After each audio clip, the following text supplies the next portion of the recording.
En vrai, Senseiya, ça m'a tellement marqué d'un point de vue visuel et d'un point de vue surtout musical.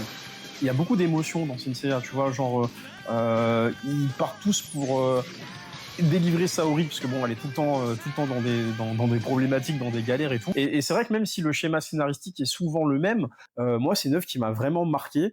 L'arc que je voudrais redécouvrir parce que ça m'est tellement mis une gifle quand j'ai découvert, c'est l'arc Hades. Parce que l'arc Ok, Hades, en fait, je comprends complètement. il est arrivé 14 ans après. Franchement, le taf. Après, je recontextualise, hein, c'est en 2002. Ah ouais. C'est-à-dire que dans l'épisode, il y a de la 3D. Mhm. Ils t'ont remis le générique et tout. Et en Ouais. fait, c'était tellement beau. C'était trop fort en fait comme Ouais, pression. Ouais. et c'était des OAV. J'étais là, je suis en train de voir la suite qui est sortie 14 ans après. Pour la première partie, qui était graphiquement, mais genre incroyable, les OST incroyables, le fait que Doko, le maître de Shiryu, il craque son truc. Parce que moi, à l'époque, j'avais pas le manga, tu vois, Ouais, bien sûr. c'est que l'animé. Donc quand je découvre qu'en fait, le vieux maître, genre, c'était, on savait que c'était un chevalier d'or, Un mais on monstre. s'est dit, voilà. J'ai fait, ouais. Donc je pense que, ouais, Senseiya, c'est vraiment l'œuvre que je voudrais redécouvrir.